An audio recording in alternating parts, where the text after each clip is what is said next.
Hi, Internet viewers. This is Frank Rauscher again. Been a while. I finished the house Wren, and I'm going to proceed on doing another bird here shortly. What I wanted to do is cover a few bases on issues of how I do things and how to read my patterns, and also the items I use for sealing the carvings and stuff like that before I paint them. So I'm going to try to cover a couple questions and answers. And what I'm really trying to find out from any of you is if I'm leaving you in the lurk, or the dark, I should say, about things I'm doing. If you have any questions, please go to the comments section of the video and ask me questions. I'm open to anything, and if you need help, definitely contact me, and I will try to provide whatever you may need, or at least a clarification if I can.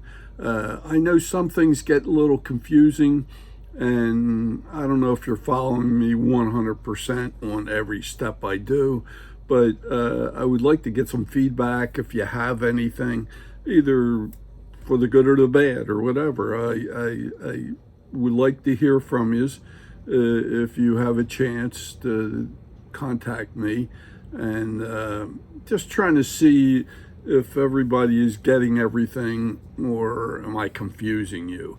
And that happens. I know when I was running classes, I could at least iron out the situations as it happens. But here, the feedback is that I'm getting nice responses from you, but I also know that I can be a little confusing. So one of the things I'm going to try to get across this time, and I'm going to do a couple Q&As here in a sense, where I'm going to give you some info and how I do things, and then if you have any questions or anything on anything, even on the painting and stuff like that. I know I took notes about painting and stuff like that as well.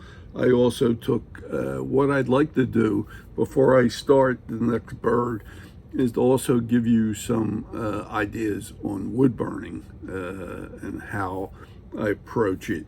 And I also do like landscapes and stuff like that in wood burning. So if any of you are interested in that as well, I'll try to cover that in maybe not this video, but in the next one. And then what I'm going to be doing is starting the Carolina Wren. And for those, just as a quickie here, here's the Carolina Wren that I've done, and I'm hoping you will like to do this bird as well. I've worked on this one and finally got it finished, and then I'll be starting lessons on that. But just for now, so that we still have contact with each other, the Q&A is really what I'm pushing for here, and I'm going to try to explain patterns and how I developed a pattern and how it works. Okay, so bear with me here. This may clarify some of the things if you did get patterns from me or something like that, how I approach it. So hang on, I'm going to move the camera down like I normally do and try to explain some of the things that are going on here. Okay, so bear with me. Okay, I got a pattern here that I'm going to use on my next project, and that was the Carolina Wren. And this is probably one that is similar in respect to how I view things with like all the other birds I do, or animals or anything else like that. I usually try to project different views. I have a top view, and I say this is a true view looking down, which means this is exactly how the bird. I'm going to use another example of a wren that I did, which is much smaller. This is like the house wren, and I'm just going to superimpose this on top of here. This is one that's been carved out. Now, when this isn't exactly the one I'm doing, because I changed the style of the wren. Each one I do a little differently. I made the one I'm going to teach you a little more chubbier. This is a thinner one. Again, it's also smaller. But the idea is, when I make this pattern up for the top view, it's somewhat distorted. It's actually true as a view looking straight down on the bird like this. And what it does, it has the head cocked, and everything on here is to scale. And then all this is to scale. And if you notice, the wren's tail is sticking straight up. So you're getting a view where this is going into the paper. So this is somewhat gives you a view of what it would look like looking down on the bird, but it's not true, because in reality, here's the profile view, and even this is somewhat distorted again. It's true for everything except the head. And what I say down here is profile view, and this is a view with the head turned. What I've done, whenever I carve, and I'm going to show you a blank that I've done for the wren, which is this one right here. This has the head turned. And if you look at this view, this profile view, I straightened out the head so that the head is standing by itself. And what I mean by that is, years ago, what we used to do is do the whole bird as if the head was straight on, looking out this way and not turned like this. So instead of turning it, we used to do it this way. Then what we did is we cut the head off, turned it, and then glued it back on. Then you had a seam to worry about. So what I've done since then, and this is a number of years now, I tend to make my pattern with the head turned. So it's a little tricky in the sense that this is truly what it looks like for the head. And this is the head as if you were looking in, like I show AA as a view looking in. And that's what this is. This is view AA as you're looking straight in. And this would be for this side of the bird as well as that side of the bird. It's the exact same thing. Everything that happens on the center line of the head is symmetrical on both sides, okay? And that's what I'm trying to show. This is not a true view of this one because the head's turned. And this one is just straight on. But if you disregard it, the body and everything else, this view looking in this way and the view looking in this way is the bird as you would take measurements as you follow the center line for the head. I don't know if I'm making that clear or not, but I give you all the dimensions, and either one side or the other should be the same as far as getting the beak in, the length of it, what I call the cheek area here. All this is similar on either side as you're looking in on the beak, and I try to do that. The other thing too is, as you're looking down on this one, this tail is coming up this way, so the projection is that you're looking into the paper here like this. So I do it as best I can to try to give you the information as it looks, okay? And I do juggle things. Even when I did, here's the Cardinal. The Cardinal looks like it's straight on, but in essence, the head is turned. It isn't straight on like it's shown here, but that center line is what's reflected for the head right here.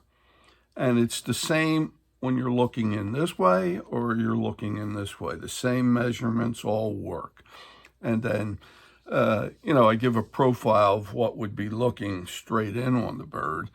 And hopefully with this information and this information, it'll give you the head. The body is a whole different animal. The body center line is separate of the head center line because everything is symmetrical about this center line from one side to the other. So this is what the body looks like, this side, and it would be a reverse on the other side. And it's the same way the tail, in this case, is slightly down, but that's pretty true what's happening here. And this is how the layout would go. And then on the underneath side of the tail, I provide you what the view should look like for that too. So it's a little confusing. And getting back to the Wren, I did the same thing here. I did the top view of the tail, and I also did the under side of the tail. I try to give you as much information as I can. This is like a view looking in on the bird, and this is the top view. Okay, so I try to pull them together. The Wren, in a sense, like in this Wren here, as the head goes back in here, it gets wider. So it's hard to project. The body's sort of coming out somewhere around down here and here when you look at the whole thing. But it starts out, the width is like, the numbers are really between the eyes, okay, where the eyes would fall is about 1/4 of an inch from, not this bird in particular, but as I did the Wren, from here to here, it's about 1/4 of an inch, and then to the outside where the cheek area is, down here is what I call it, it's 7/16, and that's a little further out. If you had a center line coming down through here, it would be out this way and not at this point. So I try to give you as much information as I can on the patterns to try to help you out. So I don't know if this will help you. Anyway, I try to give as many views as I can, and every bird I'm trying to give you more than I used to. Most of everything I do here is to scale somewhat. Okay, so if you actually took measurements and put this to your bird, like if you were doing the tail, here's the top view. So from here to here, you would come down the center. You can measure from here to here, and that would be where the feathers stop. And then if you notice, it drifts off, so this would have come down this way. But as we develop it, we shape this first, and it's the same way on the underneath side. The rump comes out to somewhere back here, and then the feathers come up and around, and usually you have more wood than you need here, but we got it pretty close. Now, in the case of this one, the head is turned. So I'm going to go over this again when I do the Wren, but I use this as an example, and I've tried to make everything I do to scale, so that if you ever had them, measure anything, you can. Just remember that this view it's true for the top of the head, but And it's true how it would look as you're looking down on a bird, but this is how it actually lays on there. These are going into the paper each time, and you could see that this is a feather up here, and then it keeps on going down, and that's what we're building towards. So trying to explain this to you as best I can. And like I said, most of this is to scale, as close as I can get it, okay? So I'm just trying to make a clarification on this one. I will give you on the next video another Q&A that you could get back to me on, and if this will satisfy the information you may need, I would hope that it does a pretty good job of explaining it for you. If you ever need patterns, and this is on any bird just about, most of them I have patterns available. I usually make up my own, and everything is very similar to these. Not every view. A lot of times I give you the top view, the profile view, and then I, of course, will do the underneath side. And where I can, I try to give you as much dimensional stuff anymore. I hadn't done that in the past because it was to scale. So if you could get back to me, I hope you enjoyed this video, and it's very I hope it's informative to you. And if it is, I'd ask you to give me a thumbs up. And if you could subscribe to my channel, I'd appreciate that. I will do follow-ups of information, and if you ever need any equipment or patterns or whatever, I have eyes, I have feet for the bird as well. I'd appreciate you getting back to me. Hit me on the comments section, or also I give my email address there. Please contact me, and we'll see if we can't help you out. And if you have any questions, definitely contact me, and we'll see if I can't iron things out for you, okay? Hey, thank you very much, and I'll see you on the next video.